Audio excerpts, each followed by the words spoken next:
আসসালামু আলাইকুম আমার ছোট্ট বন্ধুরা। তোমরা কেমন আছো?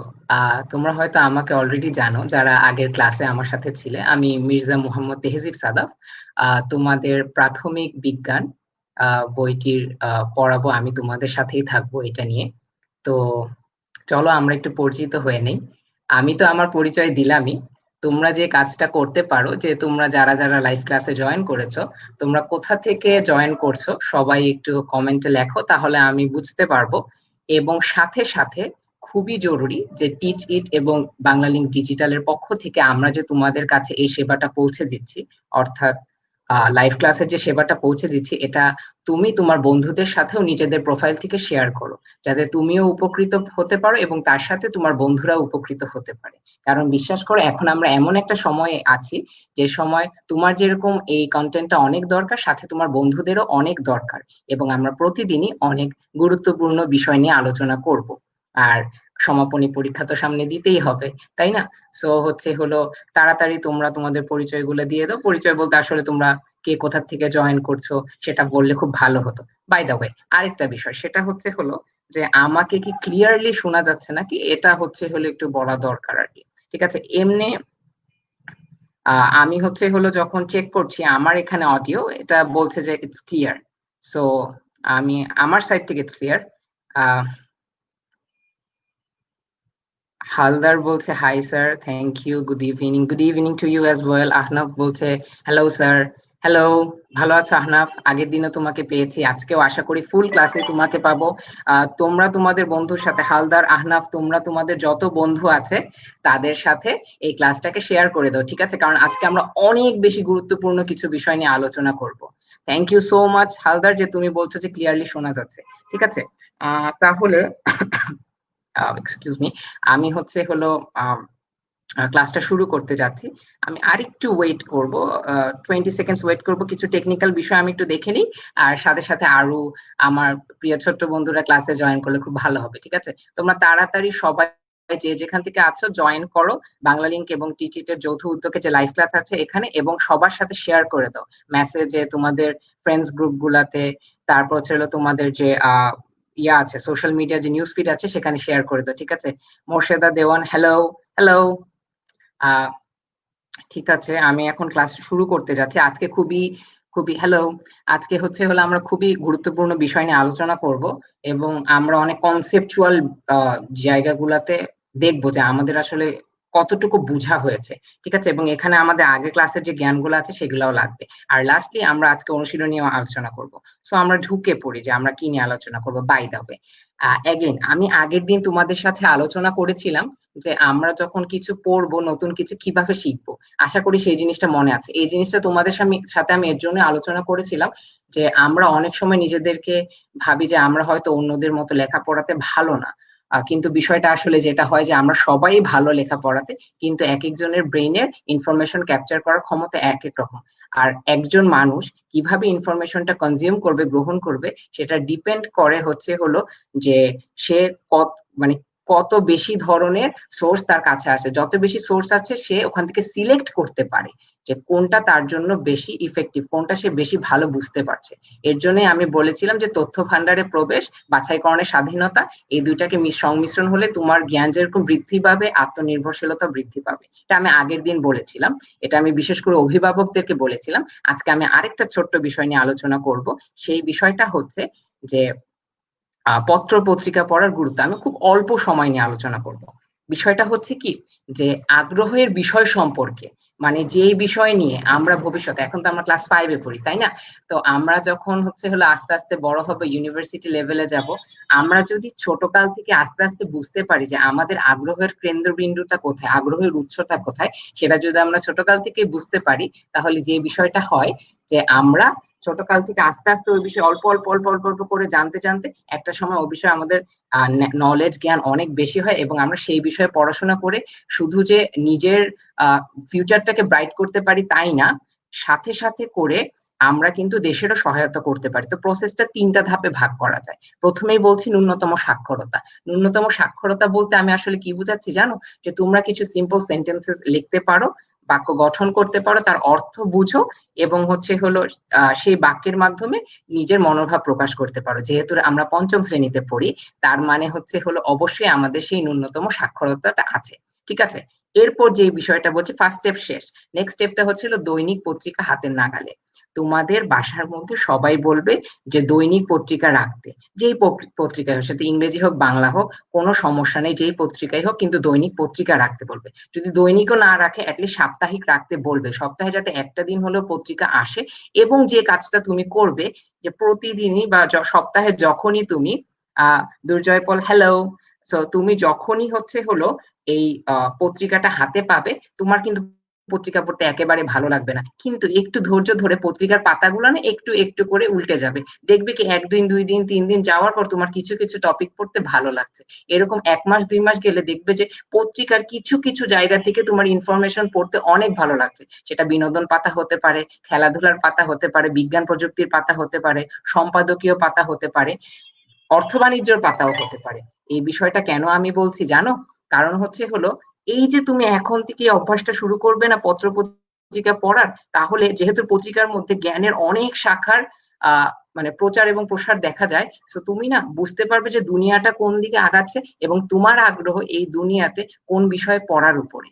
এবং সেটা যখন আস্তে আস্তে আস্তে আস্তে তুমি বুঝে ফেলবে, ওই বিষয়ে তুমি চর্চাও করতে পারবে এবং পরবর্তীতে ইউনিভার্সিটি লেভেলে যখন যাবে তখন সেই সাবজেক্ট নিয়ে তুমি পড়তে পারবে, ওই যে পঞ্চম শ্রেণীর আজকে থেকে তুমি শুরু করেছিলে পত্রিকা পড়া, সেই বিষয়টার উপর। আর এর জন্য আমি বলেছি পত্রিকা পড়ার মাধ্যমে আমরা আমাদের আগ্রহের উৎসটা খুঁজে বের করতে পারি। ঠিক আছে, আমাদের ক্ষেত্রে একটা খুব কঠিন বাস্তবতা হচ্ছে, আমরা যখন ইউনিভার্সিটি লেভেলে পড়াশোনার ক্ষেত্রে সাবজেক্ট চুজ করতে চাই, অনেকেই আমরা জানি না আমরা কোন সাবজেক্টে পড়তে চাই, এবং কষ্ট করে পড়ে ওই সাবজেক্টে ভর্তি হওয়ার পরও না আমাদের ওই সাবজেক্টটা ভালো লাগে না, এবং ওই সাবজেক্ট যদি ভালো না লাগে, সেই সাবজেক্টে না আমাদের পড়াটা অত মজবুত হয় না, আগ্রহ থাকে না, সেটা পড়ে অনেক উন্নতিও করা যায় না। তাই এখনই হচ্ছে হলো তোমাদের সুযোগ। তোমাদেরকে আজকে আমি রহস্যটা বলে দিলাম, দৈনিক পত্রিকা পড়ো, অ্যাটলিস্ট সপ্তাহে পত্রিকা পড়ো একদিন করে হলো, যাতে করে তোমরা তোমাদের আগ্রহের উৎস খুঁজে বের করতে পারো এবং ভবিষ্যতে সেই বিষয়টা নিয়ে পড়ে তোমরা তোমাদের জীবনকে একটা উন্নতির অনন্য ধারায় নিয়ে যেতে পারো।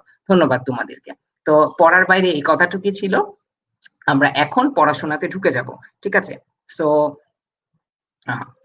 নেক্সট স্লাইডে যাচ্ছি। তো আজকে আমাদের অধ্যায় অধ্যায় 1 হবে লেখা, আমি ভুলে লিখে ফেলেছি অধ্যায় 2, এটা অধ্যায় 1ই হবে। আর অনুচ্ছেদ হচ্ছে হলো 3 এবং হচ্ছে হলো আমরা অনুশীলনী নিয়ে পড়বো, মানে অনুচ্ছেদ 3 দিয়েই তো শেষ হবে, আর বাকি একটা অনুচ্ছেদে ছিল, গতদিন আমরা অনুচ্ছেদ 1 ও 2 পড়েছি, আজকে অনুচ্ছেদ 3 পড়বো এবং অনুশীলনী পড়বো। এবং আজকে আমরা অনেক কনসেপচুয়াল জিনিস নিয়ে আলোচনা করবো, অনেক কুইজের প্র্যাকটিস করবো, সবই আজকের ক্লাসে থাকবে। তো তাড়াতাড়ি তোমরা তোমাদের বন্ধুদেরকে এই ক্লাসে জয়েন করতে বলো, যাতে সবাই এই ক্লাসটার সর্বোচ্চ পরিমাণে মানে কাজটা থেকে সুযোগটা গ্রহণ করে নিতে পারে। ঠিক আছে, তো আজকের পর্বে যা যা থাকছে সেটা হচ্ছে হলো শক্তি প্রবাহ, প্রাণীর খাদ্যের জন্য অন্য জীবের উপর নির্ভরশীলতা, খাদ্য ও খাদ্য, খাদ্য শৃঙ্খল ও খাদ্যজাল। তো খুবই গুরুত্বপূর্ণ বিষয়গুলো নিয়ে আজকে আমরা আলোচনা করব। ঠিক আছে, সো আমরা প্রথমেই শক্তি প্রবাহ দিয়ে আমাদের কথা শুরু করব। ওকে, আহনাফ উদ্দিন ভুইয়ান খুবই সুন্দর একটা কথা বলেছে। ও বলছে যে করোনা ভাইরাস প্রতিরোধে আসুন আমরা বাসায় থাকি, অনলাইনে ক্লাস করি, পরস্পর থেকে 3 ফুট দূরত্ব বজায় রেখে নিজেদের ও আপনজনদের নিরাপদ রাখি। আহনাফ, এত সুন্দর একটা কথা আমাদের সাথে শেয়ার করার জন্য, তোমার বন্ধুদের সাথে শেয়ার করার জন্য, এবং তোমার যে দেশ নিয়ে চিন্তা, নিজেদের পরিবার নিয়ে চিন্তা, এটা দেখে আমি তোমাকে অসংখ্য ধন্যবাদ জানাই। তোমাকে আহনাফ অনেক ধন্যবাদ যে তুমি এতটা উদ্যোগী এবং দেশের এবং নিজের প্রতি কতটা চিন্তা করছো। তোমাকে অসংখ্য ধন্যবাদ আহনাফ। তো আমরা শক্তি প্রবাহ নিয়ে পড়ছি। ঠিক আছে, কি বলছি আমি দেখো, যে হ্যাঁ, I am ready as well. যেটা নিয়ে আমরা পড়ছি যে শক্তি প্রবাহটা কি, সংজ্ঞাটা আমি বইয়ের যে সংজ্ঞাটা ছিল সেটা একটু ছোট করে লেখা, আমিও ঠিক মতো বুঝতে পারছিলাম না, তো আমি চিন্তা করলাম যে সংজ্ঞাটা একটু রিসার্চ করে আমি একটু বড় করি। তো কি করলাম, সংজ্ঞাটা এরকম করেছি যে পৃথিবীর প্রতিটি জীবেরই বেঁচে থাকার জন্য শক্তি দরকার। এখন তোমার মনে প্রশ্ন আসতে পারে যে আচ্ছা আমি বুঝতেছি, আমি সবসময় নিজেকে জিজ্ঞেস করি, আমাদেরকে সবাই বলে যে বেঁচে থাকার জন্য শক্তি দরকার, কিন্তু আসলে শক্তিটা কেন দরকার? তুমি যদি একটু চিন্তা করে দেখো, এই যে আমি আমার হাত নড়াচ্ছি, মুখটা দিয়ে কথা বলছি, আমার চোখের মানে চোখ দিয়ে আমি দেখতে পাচ্ছি, এই যে সকল কিছু আমি করছি, আমার দেহের নানা অঙ্গের যে ব্যবহার করছি, এই ব্যবহার করার জন্য শক্তি দরকার। আর সেই শক্তিটা আমার ভিতর থেকে জেনারেট হয় কিভাবে? যখন আমি খাদ্য গ্রহণ করি। তো এর জন্যই আমি যদি খাদ্য গ্রহণ না করি, অথবা আমি যদি হচ্ছে হলো শক্তি কোনোভাবে নিজের শরীরে মানে শক্তি যদি কোনোভাবে নিজের শরীর থেকে উৎপাদন না করতে পারি, তাহলে আমি বেঁচে থাকতে পারবো না, কারণ আমার তো কোনো অঙ্গেরই তখন চালনা ক্ষমতা থাকবে না। ঠিক আছে? তাই আমরা বলছি যে পৃথিবীর প্রতিটি জীবেরই বেঁচে থাকার জন্য শক্তির দরকার। উদ্ভিদ এই শক্তি লাভ করে সূর্যের আলো ব্যবহার করে খাদ্য তৈরি করার মাধ্যমে।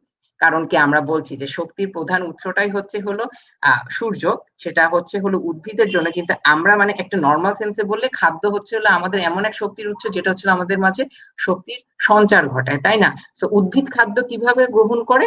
উদ্ভিদ খাদ্য গ্রহণ করে হচ্ছে হলো সূর্যের আলো থেকে। উদ্ভিদের খাদ্য তৈরি করতে মানে উদ্ভিদের খাদ্য তৈরি করতে সূর্যের আলো সর্বপ্রধান যেটা জিনিস লাগে, সেটা তার সাথে আরো নানা উপাদান লাগে, মাটি, পানি, বায়ুর কার্বন ডাই অক্সাইড, বাট সূর্যের আলোটা খুবই প্রয়োজনীয় উদ্ভিদের খাদ্য তৈরি করার জন্য। আর পরের লাইনে যেটা লেখা হয়েছে, প্রাণী প্রত্যক্ষ বা পরোক্ষভাবে তা লাভ করে। আহমেদ ফয়সাল বলছে আসসালামু আলাইকুম স্যার। ওয়ালাইকুম আসসালাম আহমেদ। আর প্রাণী প্রত্যক্ষ বা পরোক্ষভাবে তা লাভ করে উদ্ভিদ থেকে। সুতরাং বলা যায় যে সূর্য শক্তি থেকে উদ্ভিদ এবং তার থেকে প্রাণীতে পর্যায়ক্রমে এই শক্তির যে স্থানান্তর চলমান প্রক্রিয়াটা চলতে থাকে না, এটাই হচ্ছে শক্তি প্রবাহ। এবং আমি নিচে একটা খুব সুন্দর ছবি দিয়ে দেখেছি যে বাম পাশে সূর্য, তার থেকে ছোট্ট একটা গাছ দেখাচ্ছি, প্ল্যান্ট, ছোট একটা ট্রি, তার থেকে মানুষ। এভাবে হচ্ছে হলো শক্তির স্থানান্তর ঘটে। এবং যেই জিনিসটা তোমাদেরকে খুব ভালোভাবে জানতে হবে, যে মানুষ হিসাবে আমি একটু ব্যাক সলিউশন করবো, আমি মানুষ থেকে সূর্যের দিকে যাব। মানুষ হিসেবে আমার যেহেতু শক্তির দরকার, কারণ শক্তি না থাকলে আমি তো আমার অঙ্গ প্রত্যঙ্গ পরিচালনা করতে পারবো না, আমি তো বেঁচেই থাকবো না। তার জন্য আমাকে খাদ্য গ্রহণ করতে হয়। সেই খাদ্যটা কোথা থেকে আসে? উদ্ভিদ থেকে, প্রত্যক্ষ বা পরোক্ষভাবে। আবার সেই উদ্ভিদেরও তো খাদ্য গ্রহণ দরকার। সেই খাদ্যটা ছাড়া তো তারও শক্তি সঞ্চার হবে না, সেও তো তার কাজ কাম করতে পারবে না। সেটা আবার কোত্থেকে আসে? সেই খাদ্য তো সে নিজেই তৈরি করতে পারে, বাট সেই খাদ্য তৈরি করার জন্য তাকে সূর্যের প্রয়োজন হয়। তাই আমরা সবসময় একটা কথা বলে থাকি যে সূর্য হচ্ছে হলো সকল শক্তির মূল। কারণ কি? সূর্য থেকে উদ্ভিদ খাওয়া তৈরি করতে পারে, আর সেই খাওয়া আবার আমরা খেতে পারি বা গ্রহণ করতে পারি। তার মানে আমরা যদি একদম গোড়াতে চলে যাই, তাহলে সেখানে আমরা সূর্যকেই পাবো। তাই সূর্যকে বলা হয় সকল শক্তির মূল। আমি আশা করি তোমরা বুঝতে পেরেছো। ঠিক আছে, আমরা এখন নেক্সট স্লাইডে চলে যাব। ওকে, তো একটা কুইজ, আমি শুরুতেই কুইজ নিচ্ছি, এর কারণ হচ্ছে তোমাদের বিষয়টা খুবই ভালো মতো বোঝা দরকার। দেখো, প্রশ্নটা হচ্ছে এরকম, তোমরা খুবই মনোযোগ দিয়ে শোনো, ঠিক আছে? একটু ক্রিটিক্যাল প্রশ্ন। তুমি হঠাৎ করে খেয়াল করে দেখলে যে তোমার এলাকার গাছগুলো মরে যাচ্ছে। ঠিক আছে, এতদিন দেখে আসছো গাছের নিচে বসে বন্ধুদের সাথে কথা বলছো, এখন দেখছো যে গাছগুলো মরে যাচ্ছে। কিন্তু এর কারণটা কি? নিচের কোনটি হতে পারে? এক, অক্সিজেনের অভাব। দুই, বা খ, গাছগুলোর আশেপাশে উঁচু জ্বালার নির্মাণ হচ্ছে, এটা। গ, অধিক সূর্যের আলো লাভ। আর ঘ, গাছের ডালপালা পরিষ্কার করা হয়েছে। তোমরা ভালো করে চারটা অপশন দেখো এবং একটা সিলেক্ট করে বলো। তোমরা আইদার অ্যান্সারে ক, খ, গ, ঘ বলতে পারো, না পারলে 1, 2, 3, 4 যে কোনো একটা বললেই হবে। আচ্ছা ঠিক আছে, হালদার বলছে এক, যে অক্সিজেনের অভাব। দেখি আমার আরো বন্ধুরা উত্তর দেখ, তারপরে আমরা দেখবো আলোচনা করে যে কোনটা রাইট। তুমি ভালো করে একটু প্রশ্নটা দেখো। ঠিক আছে, প্রশ্নটা হচ্ছে হলো, আমি কি বলছি, তুমি হঠাৎ করে খেয়াল করে দেখলে যে তোমার এলাকার গাছগুলো মরে যাচ্ছে। ঠিক আছে, এর কারণ কি হতে পারে? তো আহনাফ বলছে খ, হালদার এখন বলছে হচ্ছে হলো খ। ওকে, ইমতিয়াজ রাফি, হাই ইমতিয়াজ, আগের দিনেও তুমি ছিলে, আজকে এসেছো, ধন্যবাদ। আহমেদ ফয়সাল বলছে এক। আচ্ছা, মোর্শেদা বলছে ক। ওকে, সো আমরা মূলত এখন দুইটা অপশনের মধ্যে এসে পড়েছি, অক্সিজেনের অভাব, আরেকটা হচ্ছে হলো আমরা বলছি গাছগুলো আশেপাশে উঁচু দালান নির্মাণ, অধিক সূর্যের আলো লাভ কাটা, এবং গাছপালা পরিষ্কার করা কাটা। তাহলে একটু আমরা অ্যান্সারটা নিয়ে আলোচনা করি, যেহেতু আমাদের অনেক কিছু পড়তে হবে, আমি বেশি সময় দিতে পারছি না, আর আমি দুঃখিত। দেখো, তোমার যে আশেপাশের গাছগুলো মরে যাচ্ছে, তার মানে কি গাছের শক্তি কমে যাচ্ছে, রাইট? আমি কিন্তু একটু আগে শক্তি নিয়ে কথা বলেছি। গাছের শক্তি যে কমে যাচ্ছে, এই শক্তিটা কমার কারণ কি? সে সঠিকভাবে খাদ্য তৈরি করতে পারছে না, তাই না? আর গাছের খাদ্য তৈরি করার জন্য কি কি লাগে? বায়ু থেকে কার্বন ডাই অক্সাইড লাগে, তাকে মাটি লাগে, মাটি তো লাগে না, মাটির উপরই থাকে, বাট মাটির মাধ্যমে সে হচ্ছিল তার মূল সঞ্চার করে যে পানির ক্ষুদ্র ক্ষুদ্র কণা আছে সেগুলা থেকে পুষ্টি গ্রহণ করে, তার মানে পানি লাগে। আরেকটা মূল জিনিস লাগে, সেটা হচ্ছিল সূর্যের আলো, যেটা ছাড়া গাছের খাদ্য তৈরির প্রক্রিয়াটা কোনোভাবে সম্পন্ন হয় না। তো এখন আমরা একটু অপশনে যাই। দেখো অপশনের প্রথমে লেখা হয়েছে অক্সিজেনের অভাব। চিন্তা করে দেখো যে গাছ তো অক্সিজেন উৎপাদন করে তার খাদ্য তৈরি হওয়ার পর একটা রেজাল্টেন্ট হিসাবে, তাহলে এটা কিন্তু অ্যান্সার হওয়ার কথা না। এখানে যদি কার্বন ডাই অক্সাইডের অভাব হতো তাহলেও অ্যান্সারটা হতে পারতো, কিন্তু কিন্তু অ্যান্সারটা হবে না, কারণ অক্সিজেনের অভাব, আমি যে প্রশ্নটা করেছি গাছটা মরে যাচ্ছে তার সাথে অক্সিজেনের অভাবের এই পার্সপেক্টিভে এখন অ্যান্সারটা যায় না। দুই, দুইয়ের আগে আমি তো 3 আর 4 নিয়ে কথা বলি। 3 বলছে অধিক সূর্যের আলো লাভ। অধিক সূর্যের আলো লাভও অ্যান্সার হবে না, কারণ হচ্ছে হলো এই পার্সপেক্টিভে গাছগুলো মরে যাচ্ছে। আগে তোমাদের আশেপাশে গাছটা ছিল তখন খুব সুন্দর ছিল, এখন গাছগুলা মরে যাচ্ছে। অধিক সূর্যের আলোর কারণে গাছগুলা মরবে না আসলে। আর গাছের ডালপালা সবাই পরিষ্কার করে, গাছ যখন বড় হয়ে যায় তখন হচ্ছে হলো এটা তো সমস্যা নাই, বেশি শাখা প্রশাখা হয়ে গেলে এটা ন্যাচারাল একটা বিষয়। তাহলে আসলে উত্তরটা হবে গাছগুলোর আশেপাশে উঁচু দালান নির্মাণ করা হচ্ছে। অ্যান্সারটা হবে হচ্ছিল খ। যারা খ অ্যান্সার দিয়েছো তাদেরকে অনেক ধন্যবাদ, যারা অন্যান্য গুলো অ্যান্সার দিয়েছো তাদেরকেও হচ্ছে হলো অনেক ধন্যবাদ। মোর্শেদা দেওয়ান বলছে গ সঠিক। তোমার কাছে যে গ সঠিক বলছো, তুমি যদি কমেন্টের মধ্যে গ কেন সঠিক যদি বলতে পারো এখন বা পরে বলো, আমি অবশ্যই তোমার সাথে এটা নিয়ে আলোচনা করব। কিন্তু আমার ধারণা অ্যান্সারটা খটাই সঠিক হবে। কেন জানো? গাছপালার আশেপাশে যখন অনেক উঁচু দালান নির্মাণ হয়ে যাচ্ছে, গাছপালাগুলো না সঠিকভাবে সূর্যের আলো পাচ্ছে না, আর সূর্যের আলো না পাওয়ার কারণেই সে না আস্তে আস্তে মরে যাচ্ছে। বুঝতে পেরেছো? এটাই হলো এই প্রশ্নটা, জটিল প্রশ্নটার পিছনের ব্যাখ্যা। ঠিক আছে। আহ আহ তীর্থ তীর্থাঙ্কর হালদার বলছে যে I do it first, I do one first. আচ্ছা, আমি ঠিক তোমার কথাটা বুঝতে পারিনি, তুমি যদি আরেকটু বুঝিয়ে বলতে। তো যেটা আমি বলছিলাম যে ঢাকা শহরের ক্ষেত্রে, এটা আমি ঢাকা শহরের পার্সপেক্টিভেই বলেছি যে আমাদের ঢাকা শহরে এখন যখন অনেক উঁচু উঁচু দালান কোঠা উঠে উঠে যাচ্ছে না, তখন না রাস্তায় যে ডিভাইডারের উপর যে গাছপালাগুলো আছে তাদের অনেক অনেক ক্ষতি হচ্ছে। তাদের অনেক ক্ষতি হচ্ছে কারণ তারা সঠিকভাবে আলো পাচ্ছে না। দেখবে গাছগুলো অনেক হলুদ হয়ে যাচ্ছে, মরে যাচ্ছে, ডালপালা ঝরে যাচ্ছে। ঠিক আছে। এর জন্যই আমি এই প্রশ্নটা এনেছি একটা রিয়েল পার্সপেক্টিভ তোমাদেরকে দেখানোর জন্য, যে শহরাঞ্চলে কিভাবে গাছপালাগুলো ধ্বংস হয়ে যাচ্ছে ওদেরকে না কাটার ফলেও। অন্যান্য অঞ্চলে তো গাছ কেটে আমরা আবাসস্থল গড়ে তুলছি। সাজ্জাদ, তোমাকে অনেক ধন্যবাদ। ওয়ালাইকুম আসসালাম। আহ ধন্যবাদ। আমি চালিয়ে যাচ্ছি, তোমরা ক্লাসে যত বেশি অংশগ্রহণ করবে আমি আরো বেশি উদ্বুদ্ধ হবো আরো সুন্দরভাবে ক্লাস নেওয়ার জন্য। ঠিক আছে। তো আমি আশা করি তোমরা বুঝতে পেরেছো যে গাছগুলো আসলে মরে যাচ্ছে, আশেপাশে উঁচু দালান হচ্ছে, তারা সূর্যের আলো পাচ্ছে না তাই। ঠিক আছে। আমি মুভ অন করতেছি। আর মোর্শেদা, তুমি যে বলেছিলে গ সঠিক উত্তর, তুমি যদি এটার পিছনে একটা ব্যাখ্যা দিতে পারো আমরা সবার সাথে শেয়ার করবো, হতেই পারে তোমার উত্তর রাইট, বাট আপাতত আমার মনে হচ্ছে আমার উত্তরটাই রাইট, হুইচ ইজ 2, মানে খ। ঠিক আছে। আমরা নেক্সট স্লাইডে চলে যাচ্ছি। ওকে। সো এখন আমরা যেটা করব, অনুচ্ছেদ 3-এর পাঠদান তো চলছে, এখন আমরা খাদ্য, খাদক, খাদ্য শৃঙ্খল এবং খাদ্যজাল সম্পর্কে জানতে আমাদের পাঠ্য বইয়ে ফিরে যাব। আমি এটা নিয়ে আগে পাঠ্য বইয়ে ফিরে যাব। পাঠ্য বইয়ে ফিরে যাওয়ার পর আমি যে কাজটা করব সেটা হচ্ছে পাঠ্য বই থেকে পড়ে ওটার আবার সামারি গুলো নিয়ে আমি আবার আলোচনা করবো স্লাইডে। ঠিক আছে। আমরা এখন একটু প্রয়োজনের খাতিরে আমাদের পাঠ্য বইয়ে ফিরে যাব। ওকে। সো স্ক্রিন শেয়ার, একটু অপেক্ষা করো, আমি আমার পাঠ্য বইয়ে ফিরে যাই। ঠিক আছে। ওকে। আমি আশা করছি তোমরা হচ্ছে হলো পাঠ্য বইটা দেখতে পাচ্ছ, তাই না? হ্যাঁ। তো এখন আমরা হচ্ছে হলো শক্তি প্রবাহ নিয়ে অলরেডি কথা বলে ফেলেছি, যে সূর্যের আলো, তা থেকে উদ্ভিদ, তা থেকে যে মানুষের মধ্যে মানে প্রাণীতে যে এই যে শক্তির যে সঞ্চার, যে ধারাবাহিক প্রক্রিয়াতে, এটাই তো হচ্ছিল শক্তি প্রবাহ। বইয়ে লিখেছিল যে বেঁচে থাকার জন্য জীবের শক্তির প্রয়োজন, উদ্ভিদ সূর্য থেকে শক্তি পায় আর প্রাণী শক্তি পায় খাদ্য থেকে। সংজ্ঞাটা আমার কাছে অনেকটা বেশি বোধগম্য মনে হয়নি, তাই আমি একটু আহ নিজের মতো করেই আমি হচ্ছে হলো একটু নিজের মতো করে হচ্ছে হলো সংজ্ঞাটাকে একটু বড় করেছি। ঠিক আছে। দুটাই সঠিক, সমস্যা নেই।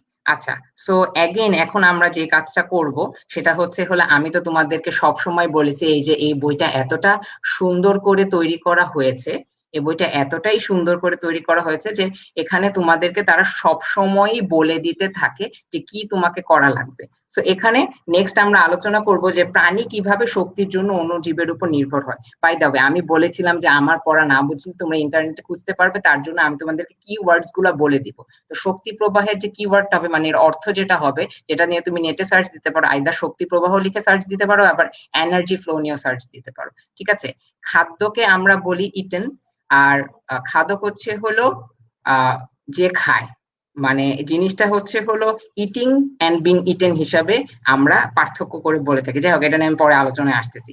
যাই হোক, যে জিনিসটা আমরা আসতেছি যে আমাদেরকে বেসিক্যালি যে জিনিসটা বলা হয়েছে যে এখানে যে তোমরা নিচে সুন্দর ছবিটা দেখতে পাচ্ছ না, এই যে ছবিটা আছে, এই ছবিটা দেখে আমাদের উপরের এই মানে ইয়াটা পূরণ করা লাগবে আমাদেরকে। এখানের মধ্যে আমাদেরকে কে কাকে খায় এই জিনিসগুলো পূরণ করা লাগবে। আমরা একটু চিন্তা করে দেখি যে কি হচ্ছে। এটা যদি দেখি, আমি বলতে পারছি, আসলে ছবিটা দেখে সম্পূর্ণ বলা সম্ভব না, কিন্তু যেহেতু আমি জানি আমি একটু বলি। যে জিনিসটা হয় যে ব্যাঙ আছে না, ব্যাঙের কথা আমি পরে আসি, ঘাস ফড়িং আসে। ঠিক আছে, ঘাস ফড়িংটা যেটা দেখতে পাচ্ছ সবুজ এ পাশে, ও যে কাজটা করে সেটা হচ্ছে হলো ও গাছ লতা পাতা ছোট ছোট গুল্ম উদ্ভিদ থেকে ওর খাদ্য সংগ্রহ করে। আবার এই যে ঘাস ফড়িংটা আছে, ওকে খায় কে? ব্যাঙ। ব্যাংকে খায় সাপ। আবার ঈগল পাখিটা মানে খুবই ডেঞ্জারাস ভাবে সাপটার দিকে এগিয়ে আসছে, সাপটাও বুঝতে পারতেছে মানে ঈগল পাখি খায় সাপকে। তাহলে আমি যদি কে কাকে খায় সে হিসেবে গ্রহণ করি, তাহলে এই ছকটার ক্ষেত্রে যে জিনিসটা হবে যে বাম পাশে একদম বামে থাকবে উদ্ভিদ, তাকে খায় ঘাস ফড়িং। তারপর ঠিক তার ডান পাশে এরপর আসবে ঘাস ফড়িংকে খায় ব্যাং, তাকে খায় সাপ, এবং লাস্টে আসবে ঈগল পাখি। ঠিক আছে, এভাবে করেই আমরা হচ্ছে হলো এই যে আমাদের যে এই ছকটা আমরা পূরণ করব। তো ছকে যে কথাগুলো বলা আছে, আমি যেটা বলছি, যদি তোমরা না বুঝতে পারো, আমরা এখন পরবর্তী পৃষ্ঠাটাতে চলে যাব। এখানে গেলেই বিষয়টা আমাদের কাছে আরো বেশি ক্লিয়ার হয়ে যাবে।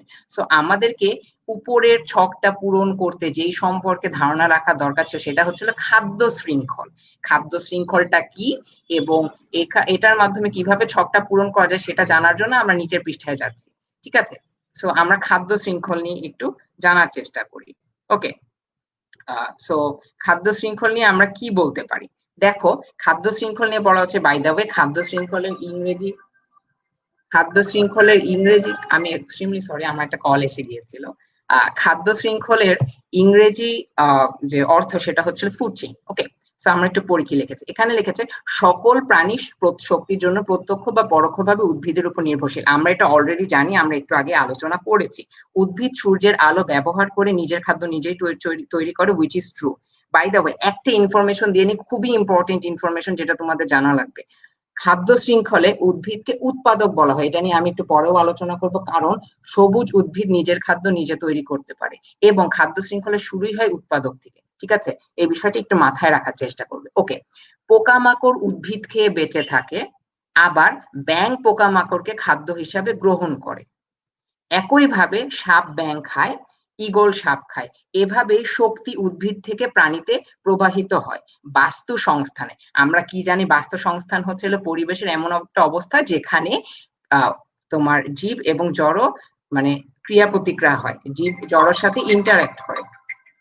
ঠিক আছে, তো যেটা আমি বলছিলাম যে সবুজ উদ্ভিদ থেকে প্রতিটি খাদ্য শৃঙ্খলেরই শুরু হয়। এখানে হচ্ছে হলো আমি একটু আগে যেটা বলতে চাচ্ছিলাম যে মানে ওই সবুজ উদ্ভিদ থেকে কেন প্রত্যেকটা খাদ্য শৃঙ্খলে শুরু হয়, কারণটা খুব ভালো করে আমার দিকে তাকিয়ে শুনো। সবুজ উদ্ভিদ হচ্ছে হলো এমন একটা জীব যে নিজের খাদ্য নিজে তৈরি করতে পারে, তাই সে হচ্ছে হলো উৎপাদক। আর উৎপাদক থেকেই প্রতিটা খাদ্য শৃঙ্খলে শুরু হয়। তাহলে তোমাকে যদি প্রশ্ন করা হয় যে কেন কেন সবুজ উদ্ভিদ দিয়ে প্রতিটা খাদ্য শৃঙ্খলে শুরু হবে, তাহলে তুমি বলবে কারণটা এটাই যে সবুজ উদ্ভিদ নিজের খাদ্য নিজে তৈরি করতে পারে, সে উৎপাদক, তাই তার থেকে যেহেতু প্রত্যক্ষ পরোক্ষভাবে শক্তির সঞ্চার হয় অন্যান্য প্রাণীতে, তাই সবুজ উদ্ভিদ হচ্ছিল প্রত্যেকটা খাদ্য শৃঙ্খলের প্রথম ধাপ। আর খাদ্য শৃঙ্খলের আমরা সংজ্ঞাটা আরেকবার এখান থেকে একটু দেখেন, এখানে কি বলছে? বাস্তু সংস্থানে অবস্থিত উদ্ভিদ থেকে প্রাণীতে শক্তি প্রবাহের যে ধারাবাহিক প্রক্রিয়া, সেটাই হচ্ছে হলো খাদ্য শৃঙ্খল বা ফুড চেইন।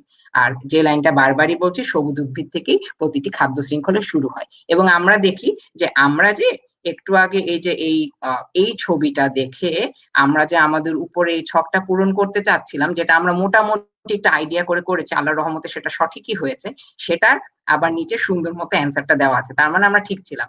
ঘাস, ঘাস থেকে হচ্ছে, আবার দেখো সূর্যের আলো থেকে কিন্তু ঘাস হচ্ছে হলো নিজের খাদ্য নিজে তৈরি করে, সেই ঘাসকে খাদ্য হিসেবে গ্রহণ করে ঘাস ফড়িং, ঘাস ফড়িংকে খাদ্য হিসেবে গ্রহণ করে ব্যাঙ, ব্যাঙকে গ্রহণ করে সাপ, সাপকে গ্রহণ করে ঈগল। তার মানে কি এভাবে উদ্ভিদ থেকেই উদ্ভিদ থেকেই তোমার হচ্ছে হলো শক্তি সঞ্চার হচ্ছে।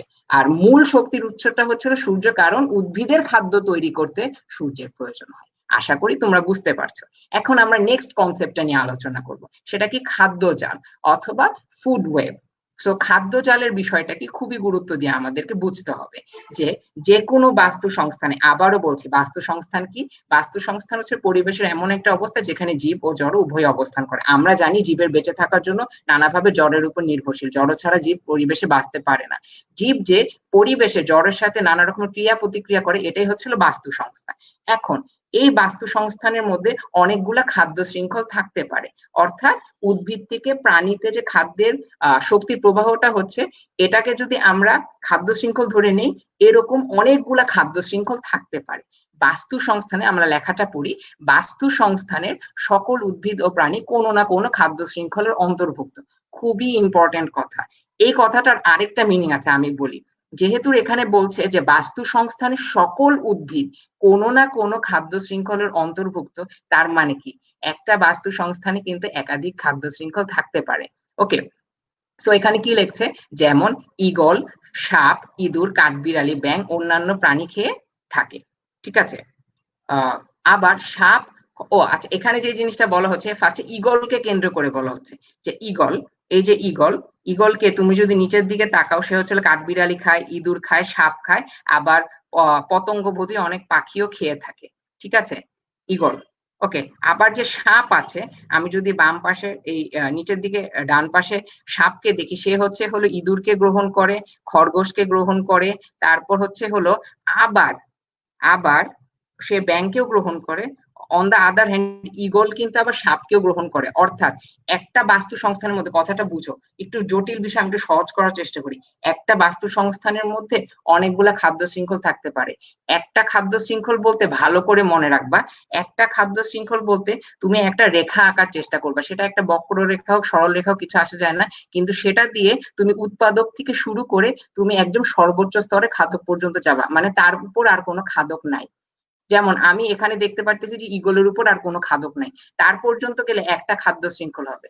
আবার এরকম যদি আমি সাপ পর্যন্ত যেতে পারি একটা পরিবেশে, যে ওই পরিবেশে সাপের উপর আসলে কোনো আর খাদ্য মানে খাদক নেই, ধরলাম আমি এমন একটা জায়গায় গিয়েছি যেখানে সর্বোচ্চ স্তরে খাদকটা হচ্ছিল সাপ। কারণ কি, এই যে সাপটা আছে ওকে খাওয়ার মতো আর কেউ নেই, মানে ঈগলের ওখানে উপস্থিতি নেই, সেখানে সেই খাদ্য শৃঙ্খলটা সাপে গিয়ে সমাপ্ত হয়ে যাবে।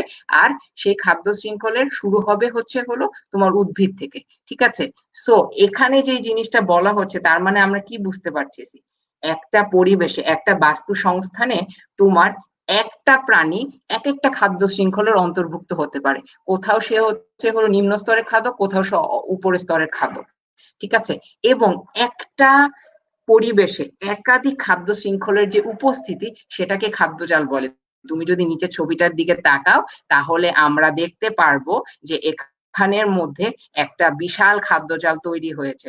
দেখো, আমি যদি উদ্ভিদ দিয়ে শুরু করি, তাহলে দেখব যে এই উদ্ভিদটা ইঁদুর গ্রহণ করে, সেই ইঁদুরটাকে গ্রহণ করে সাপ, আবার সেই সাপটাকে গ্রহণ করে ঈগল। তার মানে এইটা কিন্তু এই যে তোমার আহ আহ ইঁদুর ছোট উদ্ভিদ থেকে ইঁদুর, ইঁদুর থেকে সাপ, সাপ থেকে ঈগল পর্যন্ত একটা খাদ্য শৃঙ্খল হলো।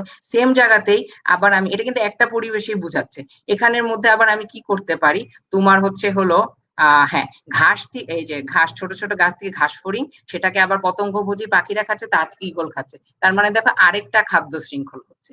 আবার এই খাদ্য শৃঙ্খলের মধ্যে কি হচ্ছে, একটা পরিবেশে একাধিক খাদ্য শৃঙ্খল গুলা হয়ে আসলে একটা খাদ্য জাল বা ফুড ওয়েব তৈরি করছে।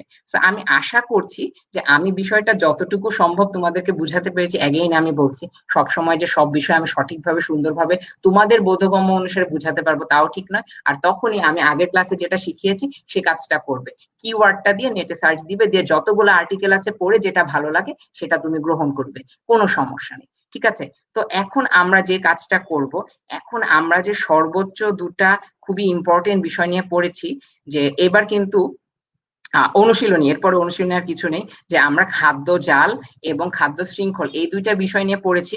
এদেরকে আমি একটু সামারাইজ করব আমার স্লাইডে। সো আমি একটু স্লাইডে ফিরে যাচ্ছি, ঠিক আছে? একটু আমরা অপেক্ষা করি, আমি হলো আমার স্লাইডে ফিরে যাচ্ছি। ওকে, হ্যাঁ, ঠিক আছে। এখন আমরা আরো মানে কনসেপচুয়াল পড়াশোনার দিকে চলে যাব। তো দেখো, এই যে মনে রাখা প্রয়োজন, খুবই খুবই গুরুত্বপূর্ণ বিষয়, তোমরা খুবই মনোযোগ দিয়ে দেখো, যে এখানে আমরা অনেকগুলো টার্ম নিয়ে পড়েছি। খাদ্য শক্তি প্রবাহ, খাদ্য শৃঙ্খল এবং খাদ্য জাল নিয়ে পড়ার সময় আমরা খুবই কিছু ইম্পর্টেন্ট টার্ম নিয়ে পড়েছি, যেগুলাকে আমি এখানে লিখেছি এবং তাদের সংজ্ঞায়িত করার চেষ্টা করেছি, যাতে তোমরা নিজেরা পড়ার সময় বুঝতে পারো। ঠিক আছে? সেই জিনিসটা কি, যে প্রথমে বলা যায় খাদ্য। খাদ্যটা কি? খাদ্য হলো ক্ষুধা নিবারণের জন্য যা খাওয়া হয় তাই হচ্ছে খাদ্য। সহজ ভাষায়, একদম সহজ ভাষায়, ক্ষুধা নিবারণের জন্য আমরা যা খাই সেটাই হচ্ছে খাদ্য। উদ্ভিদ যা খায় সেটা খাদ্য, প্রাণী পোকামাকড় যা খায় সেটাই খাদ্য তার ক্ষুধা নিবারণের জন্য। হয়ে গেল। এখন খাদকটা কি? উৎপাদকের তৈরি খাদ্যের উপর নির্ভরশীল জীব হলো খাদক। ঠিক আছে? আমি যেহেতু বলেছি সবুজ উদ্ভিদ, ডান পাশে দেখো আমরা বক্সের মধ্যে লিখেছি যে সবুজ উদ্ভিদ যারা নিজের খাদ্য নিজেই তৈরি করতে পারে তারা উৎপাদক। ঠিক আছে? আর এই উৎপাদকের তৈরি করা খাবারের উপর নির্ভরশীল জীবকেই খাদক বলা হয়। তাহলে আজকে আমরা শিখে গেলাম যে খাদক কাদেরকে বলা হয়, খাদ্য কাকে বলা হয়। এখন আমরা কিছু ইম্পর্টেন্ট পয়েন্ট নিয়ে আলোচনা করব, যে খাদ্য শৃঙ্খল, তার মধ্যে অন্তর্ভুক্ত পয়েন্ট, এগুলো তোমাদের সমাপনী পরীক্ষার জন্য খুবই খুবই খুবই খুবই গুরুত্বপূর্ণ। ঠিক আছে? সকল প্রাণী শক্তির জন্য প্রত্যক্ষ বা পরোক্ষভাবে উদ্ভিদের উপর নির্ভরশীল। ট্রু, অবশ্যই ট্রু। ঠিক আছে? কারণ উদ্ভিদ হলো আমাদের উৎপাদক, এবং উদ্ভিদ থেকেই হলো আমাদের প্রত্যেকটা খাদ্য শৃঙ্খলের সূচনা হবে। এবং কেন উদ্ভিদ থেকে খাদ্য শৃঙ্খলের সূচনা হবে? কারণ তারা নিজের খাদ্য নিজে তৈরি করতে পারে। ঠিক আছে? উদ্ভিদ সূর্যের আলো ব্যবহার করে নিজের খাদ্য নিজেই তৈরি করে। আরেকটি ইম্পর্টেন্ট পয়েন্ট, যে উদ্ভিদ কার সাহায্য ছাড়া নিজের খাদ্য নিজে তৈরি করতে পারে না, তখন আমি বলবো সূর্যের আলো। ঠিক আছে? বাস্তু সংস্থানে উদ্ভিদ থেকে প্রাণীতে শক্তি প্রবাহের ধারাবাহিক প্রক্রিয়াই হলো খাদ্য শৃঙ্খল, যেটা আমরা অলরেডি বারবার পড়েছি, যে বাস্তু সংস্থানের অবস্থিত উদ্ভিদ এবং প্রাণী যে আছে তাদের মধ্যে উদ্ভিদ থেকে প্রাণীতে যে শক্তি প্রবাহের ধারাবাহিক প্রক্রিয়া, সেটাই হচ্ছে একটা খাদ্য শৃঙ্খল বা ফুড চেইন। ঠিক আছে? সবুজ উদ্ভিদ, সেটাকে আমরা সবুজ রং করে দিয়েছি যাতে তোমাদের মাথায় বেশি করে থাকে। সবুজ উদ্ভিদ থেকে প্রতিটি খাদ্য শৃঙ্খলের শুরু হয়। ঠিক আছে? এটা খুবই প্রয়োজনীয়, মাথায় রাখবে। তোমাদের সমাপনী প্রিভিয়াস ইয়ারে অনেক কোয়েশ্চেন আমি অ্যানালাইসিস করে দেখেছি, বারবার এই প্রশ্নটাকে, এই কনসেপ্টটাকে, এই লাইনটাকে ঘুরে ফিরে অনেক কোয়েশ্চেন আসে। ঠিক আছে? তারপর হলো যে কোনো বাস্তু সংস্থানে একাধিক খাদ্য শৃঙ্খল থাকতে পারে। ট্রু। বাস্তু সংস্থানের সকল এবং উদ্ভিদ কোনো না কোনো খাদ্য শৃঙ্খলের অন্তর্ভুক্ত হবে। ঠিক আছে? এটাও আমরা বুঝতে পেরেছি। আবার বাস্তু সংস্থানে যে কোনো প্রাণী, ঠিক আছে, বা উদ্ভিদ একাধিক খাদ্য শৃঙ্খলেরও অন্তর্ভুক্ত হতে পারে, যেটাও আমরা ছবিতে দেখেছি, যে আমরা ঘাস থেকে দেখলাম সেটাকে ইঁদুর খাচ্ছে, তাকে আবার ঈগল পাখি খাচ্ছে, আবার সেই ঘাসকে ঘাস ফড়িং খাচ্ছে, তাকে ব্যাঙ খাচ্ছে, তাকে হলো আবার পরে সাপ খাচ্ছে, তাকে ঈগল খাচ্ছে। একই পরিবেশে ঘাস একাধিক খাদ্য শৃঙ্খলের মধ্যে অবস্থান করতে পারে। ঠিক আছে? আচ্ছা, খাদ্য জালটা কি? একদম সহজ ভাষায়, একাধিক খাদ্য শৃঙ্খল একত্রিত হয়ে আমাদের খাদ্য জাল গঠন করে।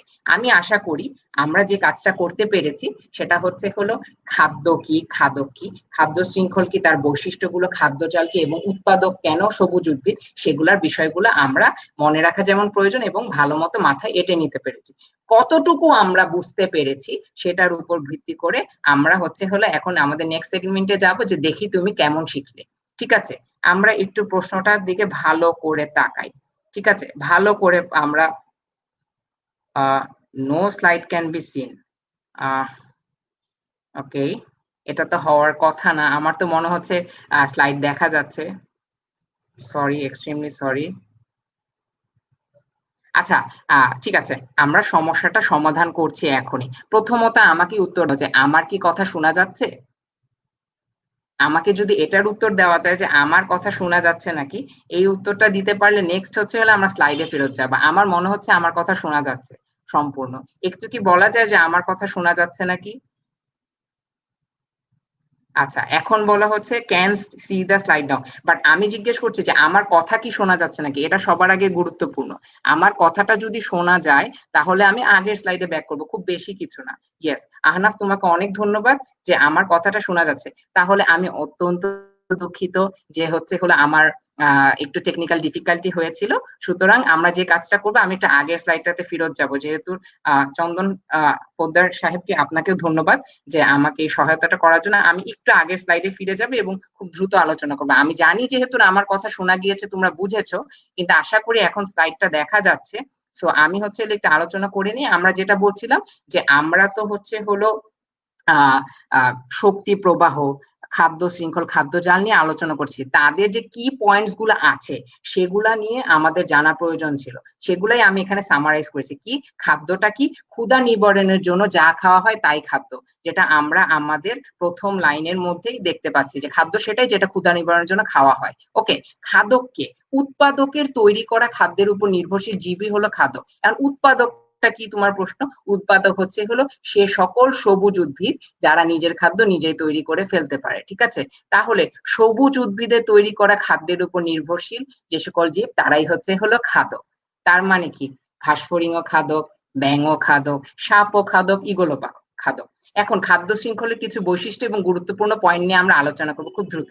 সকল প্রাণী শক্তির জন্য প্রত্যক্ষ বা পরোক্ষভাবে উদ্ভিদের উপর নির্ভরশীল। ট্রু, কারণ উদ্ভিদ থেকে সকল খাদ্য শৃঙ্খলের সূচনা হয়। এবং কেন? কারণ উদ্ভিদ হলো উৎপাদক, সে নিজের খাদ্য নিজে তৈরি করতে পারে। তাই সকল প্রাণী আসলে যেহেতু নিজের খাদ্য নিজে তৈরি করতে পারে না, তাকে খাদ্যের জন্য প্রত্যক্ষ বা পরোক্ষভাবে নির্ভর করতে হয় উদ্ভিদের উপর। ঠিক আছে, সেই লাইনটাই এখানে লেখা হয়েছে। তারপর কি বলা হয়েছে? উদ্ভিদ সূর্যের আলো ব্যবহার করে নিজের খাদ্য নিজেই তৈরি করতে পারে। অ্যাগেইন সেম কথা ঘুরে ফিরে যে উদ্ভিদকে উৎপাদক আমরা বলি কারণ নিজের খাদ্য সে নিজে তৈরি করতে পারে, আর সেই নিজের খাদ্য নিজে তৈরি করার জন্য উদ্ভিদের সবচেয়ে বেশি প্রয়োজন সূর্যের আলো। ঠিক আছে, বাস্তু সংস্থানে অবস্থিত উদ্ভিদ থেকে প্রাণীতে শক্তি প্রবাহের ধারাবাহিক প্রক্রিয়াই হলো খাদ্য শৃঙ্খল। এবং আমি এ কথাটাও একটু আগে বলেছি যে একই বাস্তু সংস্থানে একাধিক খাদ্য শৃঙ্খল থাকতে পারে, এবং পরিবেশের বা বাস্তু সংস্থানে একাধিক উপাদান বা একটি উপাদানে একাধিক খাদ্য শৃঙ্খলের অংশ হতে পারে। কিভাবে? ঘাসের উদাহরণ দিয়ে বললাম যে ঘাস হলো ঘাসফড়িং খায়, সে ঘাসফড়িংকে ব্যাঙ খায়, সেটাকে সাপ খায়, আবার ঈগল পাখি খায়। এটা একটা খাদ্য শৃঙ্খল একটা পরিবেশে। সেই পরিবেশে আবার ঘাসকে খায় মনে করো তোমার কাঠবিড়াল, তারপর হলো সে কাঠবিড়ালকে খাচ্ছে হলো তোমার ঈগল পাখি। তাহলে দেখো এই ঘাসটা কিন্তু মানে সবুজ উদ্ভিদ, সে কিন্তু একই পরিবেশে অন্তর্ভুক্ত হয়েও একাধিক খাদ্য শৃঙ্খলেরও অন্তর্ভুক্ত হলো, সেই জিনিসটাও বললাম।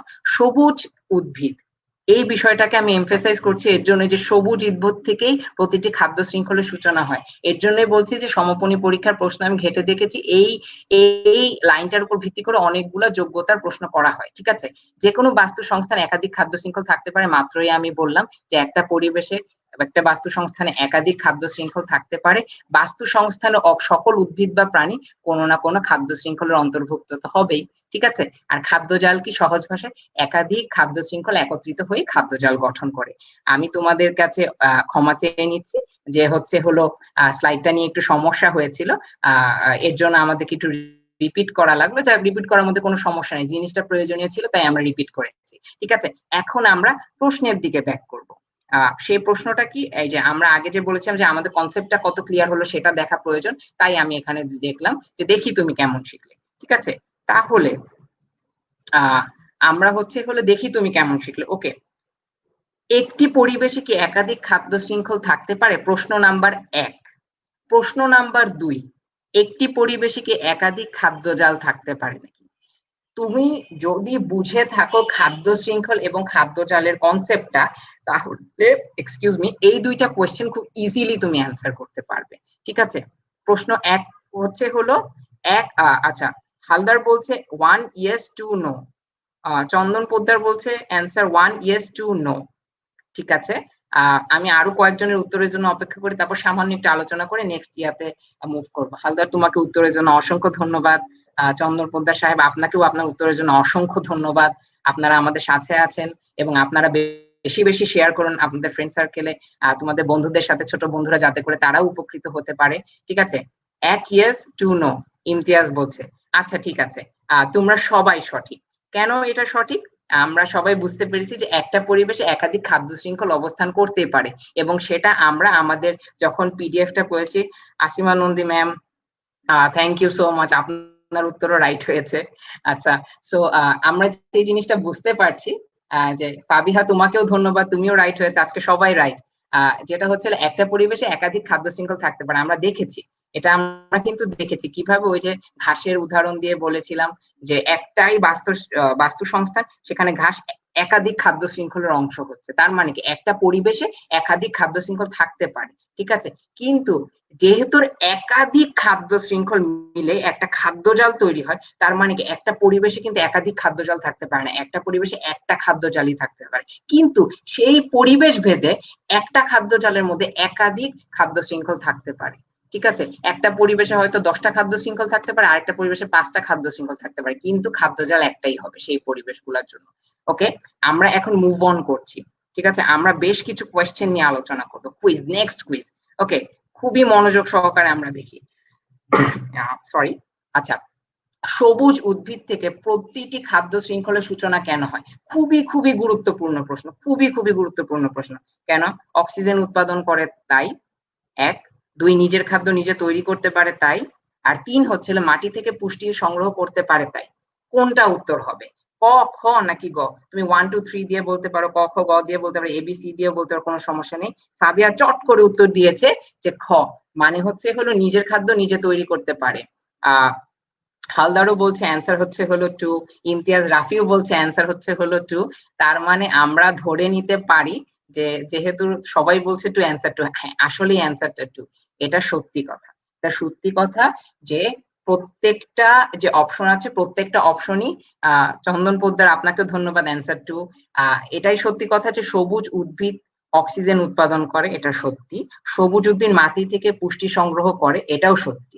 আবার সবুজ উদ্ভিদ নিজের খাদ্য নিজেও তৈরি করতে পারে, এটাও সত্যি। সকল ইনফরমেশনই সত্যি, বাট এই প্রশ্নে বলা হয়েছে কি সবুজ উদ্ভিদ প্রতিটি খাদ্য শৃঙ্খলের সূচনাতে রাখা হয় কেন? আফরিনা বলেছে খ, তোমাকে ধন্যবাদ, উত্তরটা সঠিক হয়েছে। তো যেটা বলছিলাম যে সবুজ উদ্ভিদ থেকে কেন প্রতিটি খাদ্য শৃঙ্খলের সূচনা হয়, কারণ সে নিজের খাদ্য নিজে তৈরি করতে পারে, ঠিক আছে। এটা নিয়ে আমরা খুব ভালো করে আলোচনা করছি, সেই আলোচনায় আমি আর যাচ্ছি না, তোমরা বুঝতে পেরেছো সেটা আমি বুঝতে পারছি তোমাদের অ্যান্সার থেকে। তোমাদের সকলকে ধন্যবাদ যে মনোযোগ দিয়ে ক্লাসটা করছো তার জন্য, ঠিক আছে। আমি নেক্সট স্লাইডে যাচ্ছি, প্রশ্ন শেষ হয়নি, আরো প্রশ্ন আছে। ওকে, এই প্রশ্নটা আমরা একটু দেখি। শক্তি প্রবাহের ক্ষেত্রে নিচের কোনটি অধিকতর সঠিক? অধিকতর শব্দটাতে মনোযোগ দিতে হবে। প্রথমে কি? মানুষ, উদ্ভিদ, গরু, অপশন 1। অপশন 2 হচ্ছে উদ্ভিদ, গরু, মানুষ। অপশন 3 হচ্ছে উদ্ভিদ, গরু, মানুষ। সরি, আমি হচ্ছে সেম অপশনই বারবার দিয়ে দিয়েছি, গ আর খ সেম জিনিস, আমি এক্সট্রিমলি সরি। অপশন ঘ হচ্ছে আলো, উদ্ভিদ, মানুষ, ঠিক আছে। কোনটা হচ্ছে শক্তি প্রবাহের ক্ষেত্রে অধিকতর গুরুত্বপূর্ণ? আচ্ছা, ফাবিহা চট করে আবার উত্তর দিয়েছে যে অপশন ঘ, ঠিক আছে। ইমতিয়াজ রাফি বলছে অপশন ঘ। তীর্থাঙ্ক হালদারও বলছে অপশন 4। আচ্ছা, তার মানে তো তোমরা বুঝেই গিয়েছো, আমি একটু ট্রিক খাটানোর চেষ্টা করেছিলাম, কিন্তু আসলে আমি হয়তো বেশি বোকা, তোমরা জিনিসটা খুব ভালো মতো বুঝেছো। আহমেদ ফয়সাল বলছে answer 4, which is absolutely true. বিষয় যেটা হচ্ছে যে শক্তি প্রবাহের ক্ষেত্রে অধিকতর শক্তি, দেখো আমি প্রথম দুইটা অপশন নিয়ে আর কথা বলছি না, তোমরা বুঝতে পারছো এটা হবে না, লাস্ট দুইটা অপশন নিয়ে কথা বলি। গ এর ক্ষেত্রে কি বলা হচ্ছে? উদ্ভিদ, গরু, মানুষ। এটা কিন্তু সত্যি, এটা কিন্তু সত্যি যে উদ্ভিদ থেকে, চন্দন পোদ্দার আপনাকেও ধন্যবাদ, আপনার উত্তরটা সম্পূর্ণ সঠিক হয়েছে। যে এটা কিন্তু সত্যি যে গ অপশনটা যেটা দেওয়া হচ্ছে ওটা সত্যি, ইটস ট্রু, যে উদ্ভিদ থেকে গরু, গরু থেকে মানুষ, এটা হচ্ছে নর্মাল কনভেনশনালি আমরা শক্তি প্রবাহের ধারা ধরে নিতে পারি, এটার মধ্যে কোনো ভুল নেই। কিন্তু আমি কোয়েশ্চেনটা করেছি অধিকতর সঠিক কোনটা, অধিকতর সঠিক কোনটা যখন আলোর উপস্থিতি এসে পড়ে, কারণ সকল শক্তির উৎস হচ্ছে। আলিফা হাই, কেমন আছো? অনেকক্ষণ পর তুমি উত্তর দিলে ঘ, ঠিক আছে। আফরিনা উত্তর দিয়েছে ঘ, ধন্যবাদ। ঘ, তোমাদের সকলকে ধন্যবাদ সঠিক উত্তর দেওয়ার জন্য। তো আমি যেটা বলছিলাম যে অধিকতর সঠিক হবে আলোর উপস্থিতি আগে রাখা, কারণ কি আলো কিন্তু সকল শক্তির মূল, সকল শক্তির মূলেই রয়েছে আলো, তাই অধিকতর উত্তর, সঠিক উত্তরে সবসময় শুরুতে আলো থাকবে আমরা যখন শক্তি প্রবাহের কথা নিয়ে বলবো বা শক্তি প্রবাহের কথা চিন্তা করব। ওকে, তোমাদের সকলকে ধন্যবাদ, আমরা নেক্সট স্লাইডে যাচ্ছি, ঠিক আছে। একটু চিন্তা করে দেখি এই কুইজটা। ওকে, সেটা হচ্ছে বাই দ্য ওয়ে আমাদের কিন্তু যেটা হয়েছে এখানে অনুচ্ছেদ 1-এর পাঠদান সমাপ্তি বলা ছিল অনুচ্ছেদ 1 না অনুচ্ছেদ 3 হবে। আমারই ভুল হয়েছে, আমি আজকে একটু অমনোযোগী হয়ে গেছিলাম, আমি এক্সট্রিমলি সরি। যেটা হচ্ছে যে কুইজে প্রশ্নটা করা হচ্ছে যে পুকুরের তলদেশে খাদ্য শৃঙ্খলের সূচনা হবে কোনটি থেকে? অপশন গুলো আছে মাছ, পোকামাকড়, জলজ উদ্ভিদ, ব্যাঙ।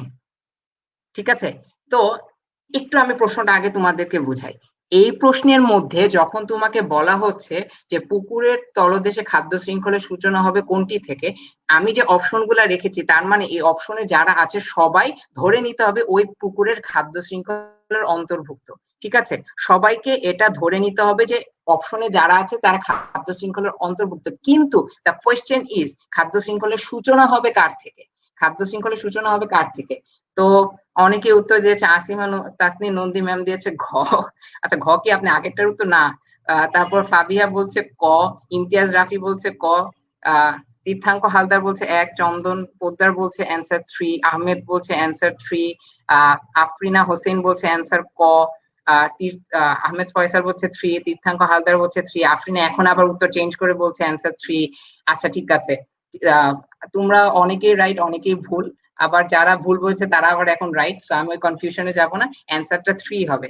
কারণ কি আমি কিন্তু তোমাদেরকে ট্রিকটা অলরেডি রিভিল করে দিয়েছি, আমি বলেছি অপশনে যারা আছে প্রশ্নটা দেখে তোমাকে বুঝতে হবে যে ওই আমরা একটা জলজ পরিবেশ কল্পনা করতেছি, যেই জলজ পরিবেশের মধ্যে মাছ আছে, পোকামাকড় আছে, জলজ উদ্ভিদ আছে, ব্যাঙ আছে। ঠিক আছে, এখন ওই জলজ পরিবেশের যে খাদ্য শৃঙ্খলটা, ওই খাদ্য শৃঙ্খলটার সূচনা কাকে দিয়ে হবে?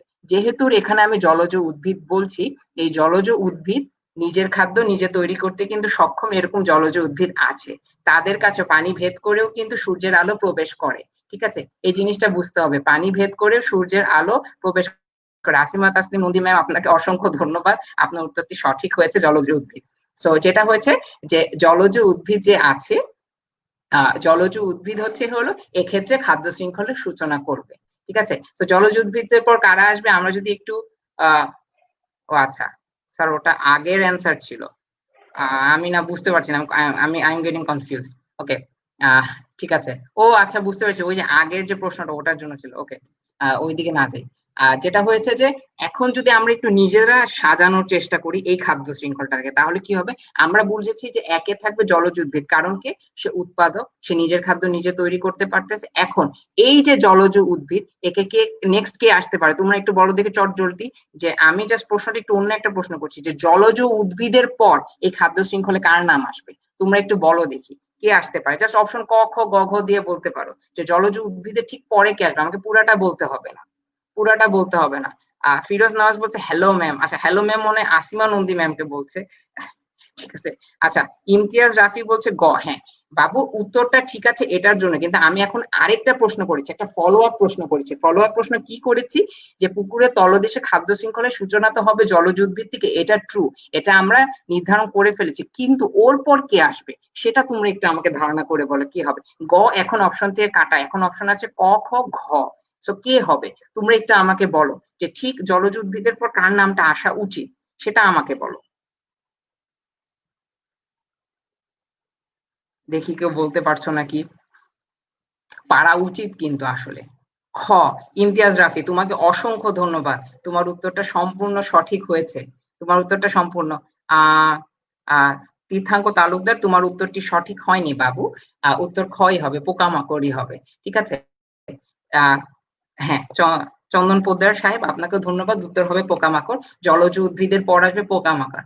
এরপর যেহেতু আমি প্রশ্নটা এখন বানিয়েছি, প্রশ্নটার মধ্যে একটা ফাঁকি ঝুঁকি আছে, ফাঁকি ঝুঁকি হচ্ছে এই জিনিসটা যে এই ফলো আপ কোয়েশ্চেনের ক্ষেত্রে এরপরে আমি আর নির্ধারণ করতে পারবো না, আমি ব্যাংকে বলতে পারি এরপর মাছকে আমি বলতে পারি, কিন্তু আসলে আমি নিজে পার্সোনালি তেমন কোনো মাছকে দেখি নাই যে তারা ব্যাং খায়। সো আমি প্রশ্নটা এখানেই রাখবো আর কি, আর আগিয়ে যাব না। এই খাদ্য শৃঙ্খলের মধ্যে আপনার হলো প্রথমে থাকবে জলজ উদ্ভিদ, তারপর পোকামাকড়, তারপর ব্যাঙ আসতে পারে, কিন্তু তারপর মাছ আসার কথা না। ঠিক আছে, সো আমি এখানের মধ্যে আর যাব না। নেক্সট যে জিনিসটাতে আমি যাব সেটা হচ্ছে অনুশীলনীর প্রশ্ন। আহ অনুশীলনীর প্রশ্ন খুবই গুরুত্বপূর্ণ, অনুশীলনীর প্রশ্ন নিয়ে আমরা একটু আলোচনা করি। ঠিক আছে, আমি আশা করতেছি যে সবাই দেখতে পারতেছো, যদি না দেখতে পারো তোমাদের বইটা নিয়ে বসতে পারো, আমি এখন অনুশীলনীর প্রশ্ন নিয়ে আলোচনা করব। দেখো আমি তোমাদের সমাপনী পরীক্ষার যে প্রশ্ন আছে সেগুলো অ্যানালাইসিস করেছি। অ্যানালাইসিস করে আমি একটা জিনিস খুব ভালো মতো দেখতে পেরেছি। তোমরা ভালো করে শুনো। তোমার যে অনুশীলনী প্রশ্নগুলো থাকে না, ওই প্রশ্নগুলো যদি তুমি কনসেপচুয়ালি বুঝতে পারো, তাহলে যে বিষয়টা হয় যে পরবর্তীতে তোমার যে পরীক্ষাতে প্রশ্ন আসে সেটা তো হুবহু অনুশীলনের প্রশ্ন আসে না। সেই প্রশ্নগুলো অনুশীলনের প্রশ্নের ধাঁচের হয়। ঠিক আছে? সো অনুশীলনী প্রশ্নগুলা কনসেপচুয়ালি মানে একদম তোমাকে গভীর থেকে বোঝা দরকার আছে। সো প্রথম প্রশ্নটা কি বলেছে, শক্তির মূল উৎস কোনটি? আমাদের কাছে অপশন আছে ক উদ্ভিদ, খ সূর্য, গ চাঁদ, ঘ হলো প্রাণী। ঠিক আছে? সো আহ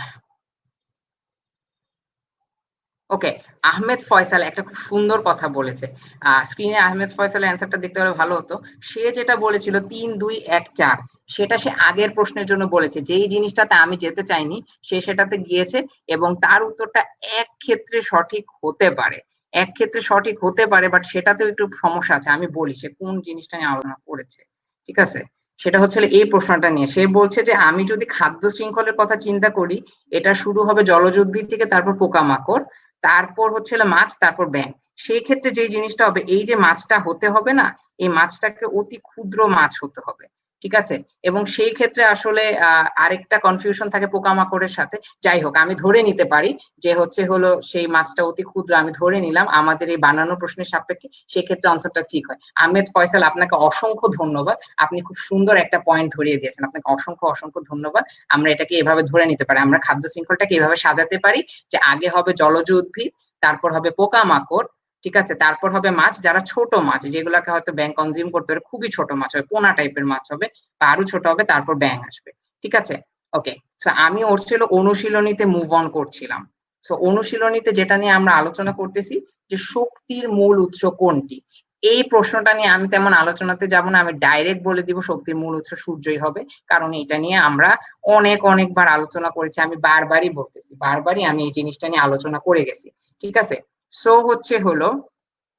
আহ আহ যে জিনিসটা হচ্ছে যে, আচ্ছা, আগের প্রশ্নটা এগেইন আরেকটা অ্যান্সার আসছে, চন্দন পোদ্দার অ্যান্সার দিয়েছে 3241। আমি আসলে এই ঝামেলাটাতে যাব না কেন, আমি পরে যে ফলো আপ কোয়েশ্চেনটা বানিয়েছি সেটা আমার জাস্ট হঠাৎ করে মাথায় এসেছে, আমি বলেছি।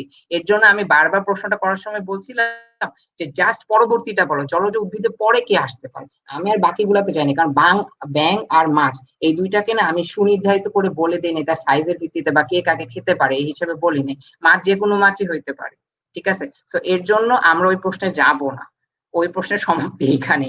আহ আচ্ছা, আমি একটু ক্ষমা চাচ্ছি, আজান পড়ছে, আমি একটু নামাজের জন্য সময় নিয়ে যাব। আমরা আগের দিনের মতো নামাজের জন্য অনলি 10 মিনিট সময় নিব। 10 মিনিট পর আমরা আবার ইনশাল্লাহ ব্যাক করব আমাদের পড়াতে। সবাই প্লিজ সাথে থাকো, কারণ আমরা এখনো ইম্পর্টেন্ট জিনিস নিয়ে আলোচনা করিনি। সেটা কি, আমাদের অনুশীলনী। আর অনুশীলনী খুব ভালো মতো বোঝা দরকার, কারণ সেই অনুশীলনীর সাথেই সম্পর্কিত হয়ে নানাভাবে ঘুরিয়ে পিছিয়ে আমাদের সমাপনী পরীক্ষায় প্রশ্ন আসবে। এবং তোমরা যদি একটু চিন্তা করে দেখো, ঠিক আছে, চিন্তাটা এভাবে তোমরা করে দেখো যে আহ আমি যে এই কুইজের যে প্রশ্নগুলা দিয়েছি না, এগুলো আমি করতেছিলাম কি, তোমাদের সমাপনী পরীক্ষার যে বিগত সময় প্রশ্নগুলো আসছে, আমি ওই প্রশ্নগুলো একটু দেখতেছিলাম। দেখার পর সেই প্রশ্নগুলোর সাপেক্ষে আমি একটু প্রশ্ন ঘুরায় পিছায় বানানোর চেষ্টা করতেছিলাম। এবং সুসংবাদ হচ্ছে, তোমরা যারা ক্লাসে অ্যাটেন্ড করেছো সবাই উত্তরগুলো পেরেছো। তার মানে তোমরা আসলে নিজেদেরকে সমাপনী পরীক্ষার জন্য সঠিকভাবে প্রস্তুত করে নিতে পারছো। আমি আবার ক্ষমা চেয়ে নিচ্ছি, আমি একটু নামাজের জন্য বিরতিতে যাচ্ছি। ইনশাল্লাহ আপনারা অবশ্যই অবশ্যই সাথে থাকবেন। আমরা নেক্সট এসে অনুশীলনী আলোচনা করে পড়া শেষ করে দেবো, পড়া খুব বেশি আর বাকি নেই। ঠিক আছে? তো আমি যাচ্ছি। আল্লাহ হাফেজ।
আসসালামু আলাইকুম সবাইকে। আমি এসে পড়েছি। তো আহ, আমরা শুরু করব। একটু আমি একটা কাজ করে নেই। stop screen, একটু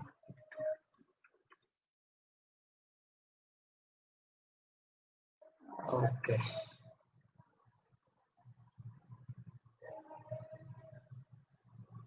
আচ্ছা, সো আমি স্ক্রিনটা দিয়ে দিয়েছি, আসছে না। Wait, হ্যাঁ এসেছে। আচ্ছা, আপনারা একটু কষ্ট করে আমাকে কি বলতে পারবেন, যেহেতু একটু আগে টেকনিক্যাল ডিফিকাল্টি হয়েছিল, আমার স্ক্রিনটা কি দেখা যাচ্ছে? জাস্ট একজন ইয়েস বললেই হবে, আমি তাড়াতাড়ি পড়ায় ঢুকে যাব। বেশি সময় নিব না, বেশি সময় নেই। I am back. Tirthankar Haldar, তোমাকে অসংখ্য ধন্যবাদ যে তুমি ব্যাক করেছো ক্লাসে। অবশ্যই তোমাকে আমরা কিছু উপকৃত করতে পারবো আমাদের কাজটা নিয়ে। দেখো তো বাবু, দেখা যাচ্ছে নাকি স্ক্রিনে? যেটা দেখা মানে আমি শো করছি, কারণ একটু আগে সমস্যা হয়েছে, তো একজন ইয়েস বললেই হবে, তাহলে আমি ক্লাসটা নেওয়া শুরু করতে পারবো। না হলে আবার পরে দেখা যাবে যে হয়তো দেখা যাচ্ছে না, আমার পক্ষে এখান থেকে বোঝা সম্ভব হচ্ছে না। সো কেউ যদি একজন বলতো যে আমার ইয়া কি দেখা যাচ্ছে, স্ক্রিনটা কি দেখা যাচ্ছে, অনুশীলনী লেখা যে স্ক্রিনটা আছে ওটা কি দেখা যাচ্ছে? আহ না হলে আমাকে বাই ডিফল্ট ধরে নিতে হবে যে দেখা যাচ্ছে আর কি, এবং আমাকে মুভ অন করা লাগবে। ওকে।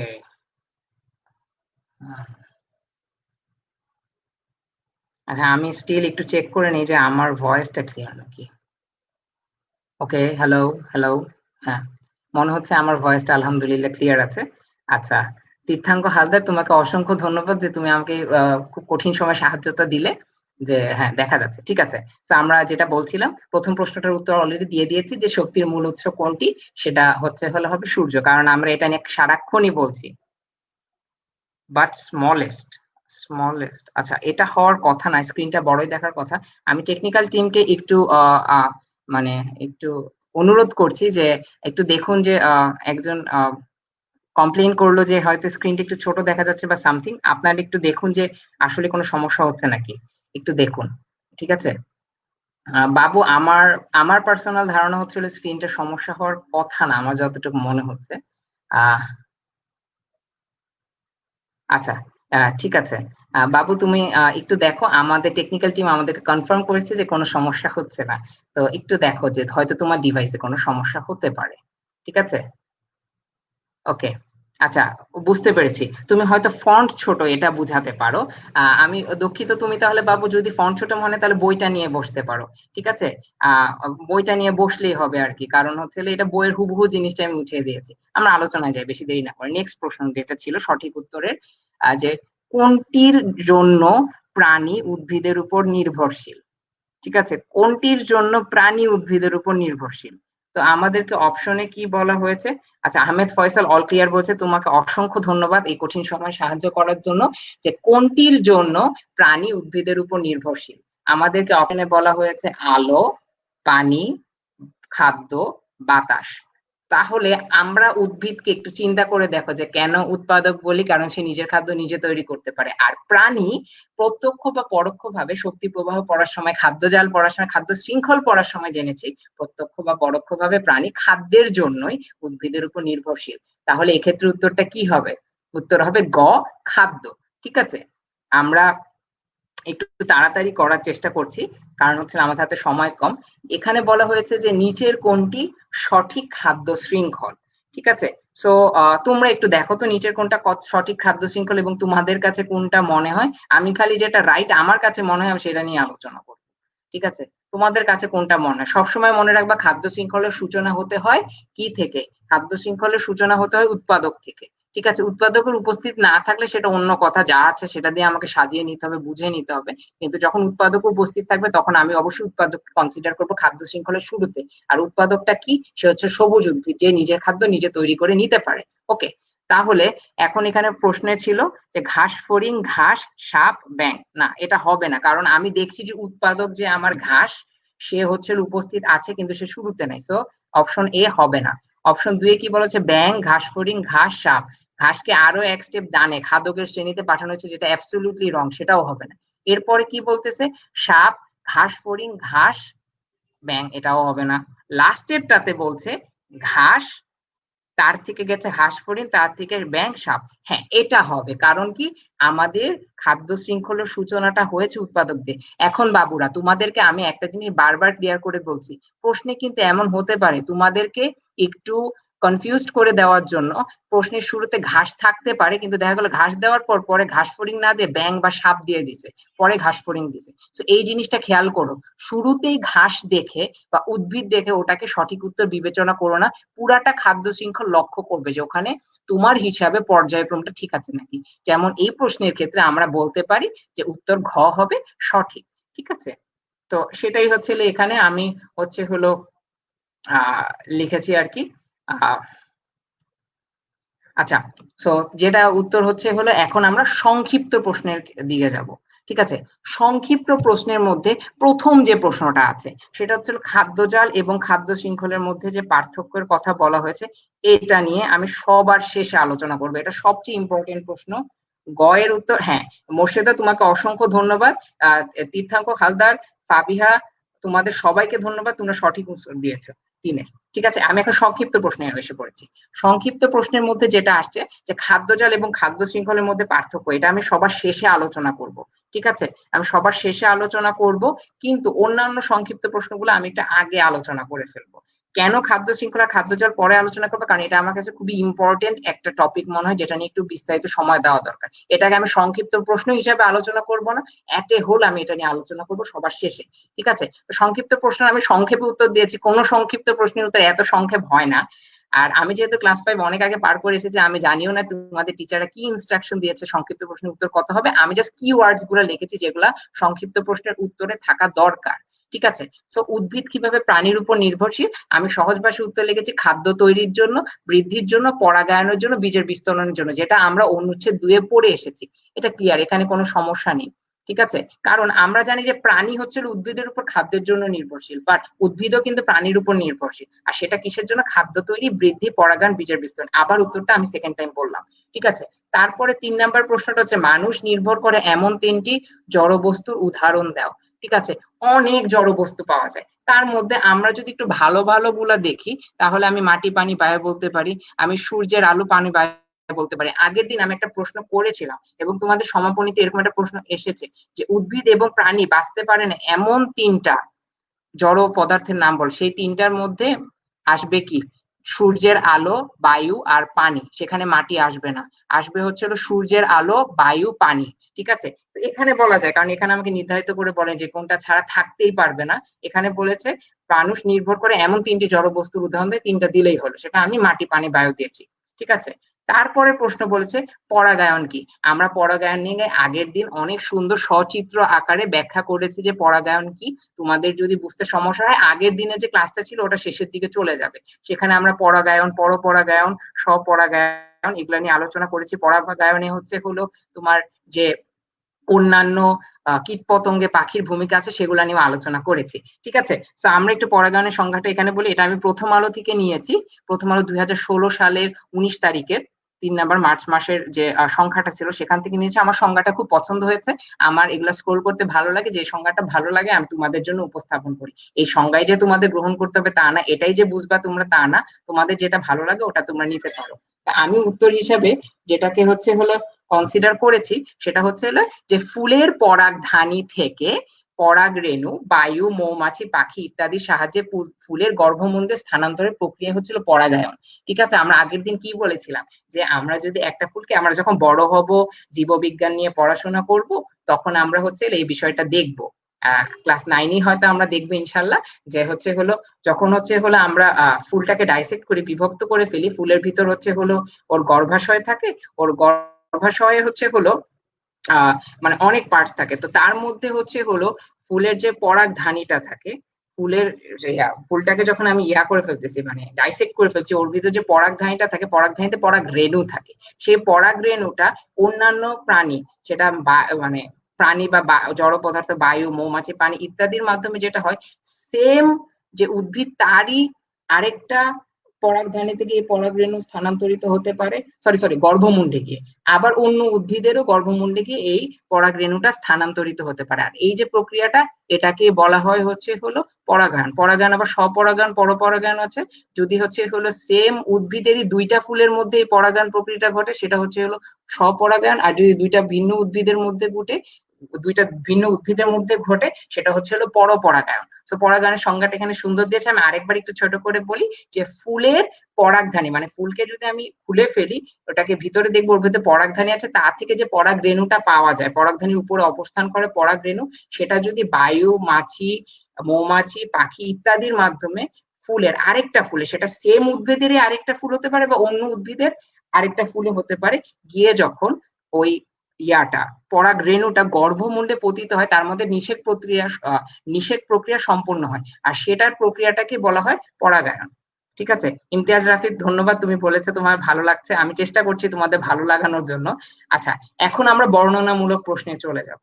ঠিক আছে, তো বর্ণনামূলক প্রশ্ন নিয়ে আলোচনার ক্ষেত্রে যেটা হলো আসতেছে, এগেইন বর্ণনামূলক প্রশ্নের উত্তর কোনোদিন এত ছোট হবে না। আমি জাস্ট কি ওয়ার্ডস গুলা তুলে এনেছি, এর জন্য কি ওয়ার্ডস গুলো আমি তুলে এনেছি, যাতে তোমাদের উত্তরে সেগুলা থাকে। আর বাকিটা উত্তরটা যেভাবে তোমাদের মনে হয়, যতটুকু উত্তরের সাইজ হওয়া উচিত, যেটা তোমাদের মনে হয় তোমরা সেভাবে ধরে নিবে। ঠিক আছে, প্রথম প্রশ্নটা ছিল খাদ্য শৃঙ্খলে কিভাবে সাপ এবং ঈগল একই রকম তা ব্যাখ্যা করো। ঠিক আছে, দেখো এখানে আমি বলেছি উত্তরটা যে খাদ্য শৃঙ্খলে উভয় খাদকের ভূমিকা পালন করে তাই, এবং আমি বলছি যে বইয়ে ফেরত যাও খাদ্য জাল। তোমরা যদি বইয়ের খাদ্য জালে ফেরত যাও, তোমরা দেখবে আমি এটা নিয়ে কিন্তু স্পেসিফিক্যালি ওখানে আবার আলোচনা করেছিলাম। আমি বলেছিলাম যে তোমার ইয়া যে ঈগল পাখি এবং সাপ, আমরা দুইজনকে দেখতেছি, দুইজনকে আমরা সেম খাদ্য শৃঙ্খলে দেখছি, যেখানে ঈগল পাখি সাপের উপরে খাদক হিসাবে ছিল, সাপকে খাদ্য হিসাবে গ্রহণ করতেছে, আর সাপ ছিল ব্যাঙকে গ্রহণ করতেছিল। আবার আমরা আরেকটা খাদ্য শৃঙ্খলে দেখছি, যেখানে তোমার সাপটাই ছিল খাদ্য শৃঙ্খলের সবচেয়ে বড় খাদক। সো যেহেতু আমরা দেখতে পাইতেছি যে একটা পরিবেশে, ঠিক আছে, যে খাদ্যজাল অবস্থান করে, ঠিক আছে, অথবা খাদ্যজাল তো বৃহৎ অর্থে, আমি যদি খাদ্য শৃঙ্খলের কথা বলি ক্ষুদ্রাতে, পরিবেশের যে কোনো খাদ্য শৃঙ্খল গুলার মধ্যে তোমার সাপ এবং ঈগল পাখি উভয়ই হলো খাদক হিসেবে ভূমিকা পালন করতে পারে। আর খাদক কারা? যারা উদ্বাতকের তৈরি করা খাওয়া গ্রহণ করে। সো তারা দুইজনই যেহেতু খাদক হিসাবে ভূমিকা পালন করতে পারে, তাই উত্তরটা এটাই হবে যে খাদ্য শৃঙ্খলে সাপ এবং ঈগল পাখি উভয় একই রকম, কারণ খাদ্য শৃঙ্খলে তারা উভয় খাদ্য হিসাবে ভূমিকা পালন করে। ঠিক আছে, নেক্সট প্রশ্ন, নিচের শব্দগুলো নিয়ে গঠিত খাদ্য শৃঙ্খলের সঠিক ক্রম ব্যাখ্যা করো। ঈগল, সূর্য, ঘাস, পোকামাকড়, সাপ, ব্যাঙ। চমৎকার একটা প্রশ্ন করেছে। এই প্রশ্নটা যদি আমরা বুঝে ফেলি, আমাদের সমাপনী পরীক্ষাতে যত রকমই খাদ্য শৃঙ্খল, খাদ্যজাল কেন্দ্র করে প্রশ্ন আসবে সাজানোর বিষয়ে, সঠিক খাদ্য শৃঙ্খল বা শক্তি প্রবাহ সাজানোর ক্ষেত্রে, তখন আমরা পারবো। তো আমরা কি জানি, প্রত্যেকটা খাদ্য শৃঙ্খলেরই সূচনা হবে কি থেকে? প্রত্যেকটা চন্দন পোদ্দার, তোমাকে অসংখ্য ধন্যবাদ, আমার খুবই ভালো লেগেছে তোমার মন্তব্যটা। আশা করি তুমি ক্লাসটা এনজয় করছো, সামনের ক্লাসগুলোতেও থাকবে। আচ্ছা, সো যেটা আমরা বলছিলাম যে খাদ্য শৃঙ্খলে শুরু হবে কিন্তু উৎপাদক থেকে। উৎপাদককে সে হলো সবুজ উদ্ভিদ, এটা তোমাকে বুঝতে হবে, সবুজ উদ্ভিদ। কিন্তু আমি আরেকটা বলেছিলাম, অধিকতর একটা কথা বলেছিলাম, উপযুক্ত খাদ্য শৃঙ্খলে কার সূচনা থাকবে সবার আগে? কে সবার আগে থাকবে? সে হবে সূর্য, কারণ সকল শক্তির উৎস কি? সে হলো সূর্য। তাহলে এই খাদ্য শৃঙ্খলের সূচনাটা আমরা কাকে দিয়ে করব? আগে সূর্যের অবস্থান থাকবে, ঠিক আছে, তারপর কি আসবে? ঘাস, স্বাভাবিকভাবে, কারণ সে উৎপাদক। ঠিক আছে, সূর্য কিন্তু উৎপাদক না, সূর্য হলো ঘাসকে খাদ্য তৈরি করতে সাহায্য করছে। তারপর ঘাসের পর কি আসবে? পোকামাকড় আসবে, পোকামাকড় পর ব্যাঙ আসবে, তারপর সাপ আসবে, ঈগল আসবে, যেটা আমরা বারবার আলোচনা করেছি। বাট এই জিনিসটা বোঝা খুব দরকার যে খাদ্য শৃঙ্খলের শুরু উৎপাদক দিয়েই শুরু হবে, কিন্তু সেখানে যদি আমাদেরকে প্রশ্নে সূর্য লাগিয়ে দেওয়া হয় যে সকল শক্তির উৎস, তাকে আমরা সবার আগে দিব। আবার এটাও ঠিক, আমি বারবারই বলছি যে শুরুতেই সূর্য দেখে বা শুরুতেই উৎপাদক দেখে সেটাকে সঠিক উত্তর মনে করো না। পুরাটা খাদ্য শৃঙ্খল পড়ে দেখবে যে পুরা খাদ্য শৃঙ্খলের মধ্যে কোনো জটিলতা নেই তো, কোনো ফাঁক ফোকর নেই তো, সাপের পরে ব্যাঙ নেই তো, বা সাপের আগে ঈগল নেই তো। মানে এই জিনিসগুলো তোমরা খেয়াল করবে, করার পর উত্তরটা করবে। ওকে, এগেইন আমি বলছি, আমি কিন্তু অ্যান্সারটা ছোট করে দিচ্ছি, এর মানে এটা না যে অ্যান্সারটা এরকম ছোট হবে, আমি জাস্ট কি ওয়ার্ডস গুলো বলছি সময় স্বল্পতার কারণে, বাট আমি চেষ্টা করছি মুখে ব্যাখ্যা করে দেওয়ার জন্য। ঠিক আছে, জীব কিভাবে বায়ুর উপর নির্ভরশীল তা ব্যাখ্যা করো। এটার উত্তর আমরা সবে জানি, জীব হলো মানুষ, সহ অন্যান্য যা প্রাণী আছে এবং উদ্ভিদ আছে তাদেরকেই তো জীব বুঝাচ্ছে, তাই না? তো উত্তরটা সুন্দর করে এখানে এটাই লেখা হয়েছে যে বায়ু ছাড়া কোনো জীব বাঁচতে পারে না। একেবারেই সত্যি, কারণ বায়ুর যেগুলো উপাদান আছে সেগুলো আমাদের জীব হিসাবে গ্রহণ করা লাগে বেঁচে থাকার জন্য। মানুষ অন্যান্য প্রাণী লাগে অক্সিজেন, আর উদ্ভিদের লাগে কার্বন ডাই অক্সাইড, ঠিক আছে, বেঁচে থাকার জন্য। ওকে, কারণ মানুষ শ্বাস প্রশ্বাস না করে, অন্যান্য প্রাণী শ্বাস প্রশ্বাস না গ্রহণ করে বাঁচতে পারবে না। আর এই শ্বাস প্রশ্বাস গ্রহণের যে প্রক্রিয়া তার জন্য অক্সিজেন প্রয়োজন, যেটা বায়ুরই অংশ। আবার উদ্ভিদের হলো খাদ্য তৈরির জন্য বায়ু লাগবে, কিভাবে? কার্বন ডাই অক্সাইড ছাড়া উদ্ভিদ খাদ্য তৈরি করতে পারে না, ঠিক আছে। তাই এভাবেই উদ্ভিদ এবং প্রাণী সকল জীব হিসাবে বায়ুর উপর নির্ভরশীল। উত্তরটা সুন্দর করে এখানে লেখা আছে যে বায়ু ছাড়া কোনো জীব বাঁচতে পারে না, ট্রু। উদ্ভিদ বায়ুর থেকে কার্বন ডাই অক্সাইড ব্যবহার করে নিজের খাদ্য নিজে তৈরি করে, দেহের শক্তি সঞ্চার করে। প্রাণী শ্বাস প্রশ্বাসের জন্য বায়ু থেকে অক্সিজেন গ্রহণ করে, এভাবে বায়ুর উপর তারা নির্ভরশীল। দেখো, বারবার একটা জিনিস আমি বলার চেষ্টা করতেছি যে এই যে আমরা যে মানে এতক্ষণ ধরে যে আলোচনা করছি, আলোচনার উৎস একটা জিনিস যে মানুষ, উদ্ভিদ, অন্যান্য যা প্রাণী আছে সবারই বেঁচে থাকার জন্য শক্তির প্রয়োজন, ঠিক আছে। আর সেই শক্তিটা কিভাবে আসবে? সেটা আসবে হলো খাদ্য থেকে।